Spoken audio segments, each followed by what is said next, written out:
Born from the foul corruption of the Black Grail, the Grail Hounds are the twisted vanguard of Beelzebub's army. Grotesque amalgamations of canine, human and insect, these abominations lurch across the battlefield with terrifying speed. Their warped forms driven by an insatiable urge to spread decay.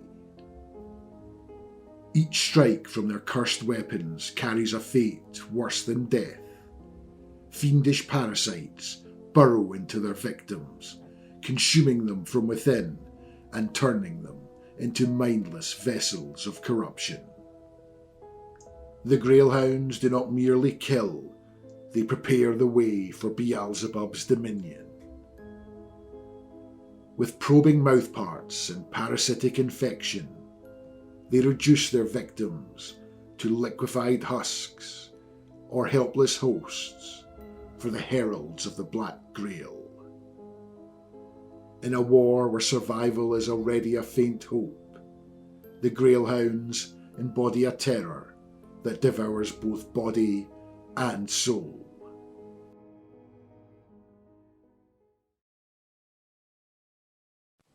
Hey guys, welcome back. Today I've got another Trench Crusade painting video, and this time I'm going to be switching factions to the Black Grail. And to start off with, I'm going to do a nice and easy model in the Grail Hounds. And to start this off, I'm going to prime the model in Citadel Grey Seer, but any light grey would do here. And from here I'm going to be giving the entire model a coat of Vallejo Express Intense Seraph Red. And I'm going to be applying this via an airbrush, but you could just as easily apply this with a normal brush. And you don't actually have to use the same Vallejo Express Intense Red, you could just use any deep red, that would also do. And you could have just primed the model in a red colour and skipped the beginning Grey Seer primer stage, as long as the end result is a nice red looking model.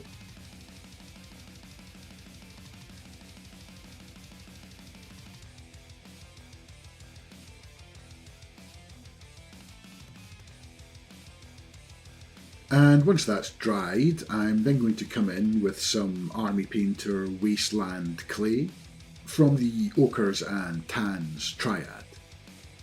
And I'm just going to apply a dry brush over the majority of the model, which should catch all of the raised and flat skin areas, leaving some of the previous red colour left behind in all of the recesses. And I'm just going to apply this all over until I get a nice even coverage, leaving out the tip of the mouth and also the tail, and just applying a very light dry brush to the very top part of the large dangling sack on the underside of the model, which should give the impression of some stretched skin around this area.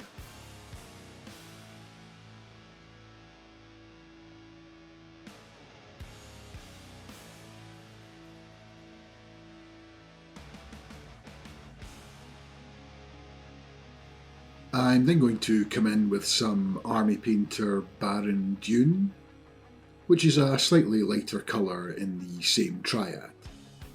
And this time I'm just going to dry brush this on, only hitting all of the top and upward facing surfaces. And this should help just build up some basic highlights on the skin tone.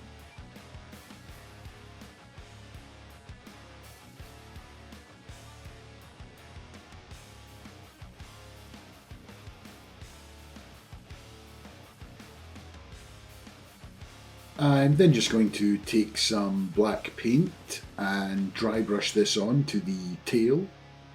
And the reason I'm using a dry brush is just to try and get a smoother blend with the tan coloured skin.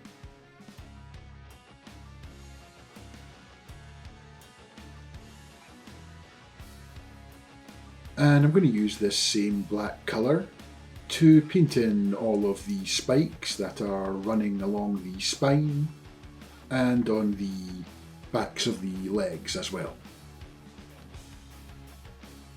I'm then going to go in with some Army Painter Deep Grey, and I'm just going to use this to highlight up all of the black areas.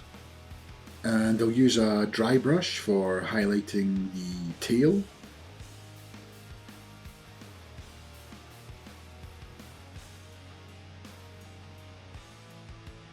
And then just go in with a normal brush and give all of the spikes a quick highlight.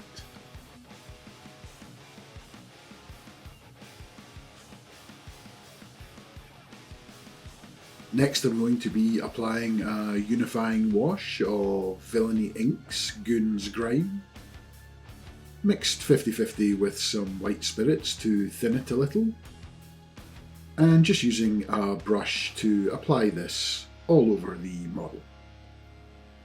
And as usual, when applying a wash like this with a brush, I'll just make sure I'm wicking up any of the excess pooling that'll likely be occurring towards the bottom parts of the model. And after leaving this for around 30 minutes to dry, I then came in with a makeup sponge, very lightly dampened with some white spirits, and just used this to wipe away some of the enamel wash from all of the raised areas, which should bring back some of the highlights and skin colour from underneath the dried grime.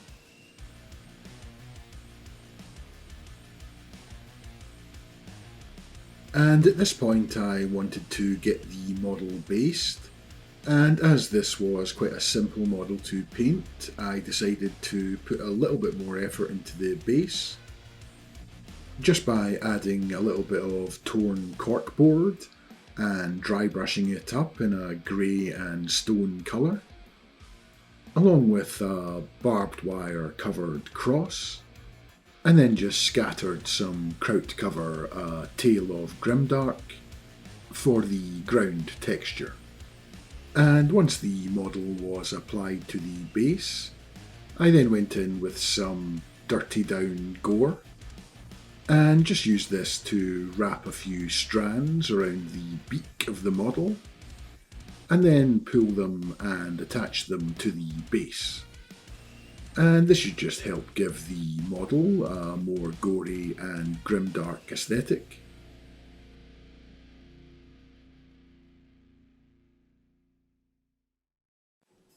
And to tie it in, I just applied some Villainy Inks Carrion Crimson, and just used an old frayed brush to dab this in and around all of the blood strands, where they connect to the beak and to the base as well.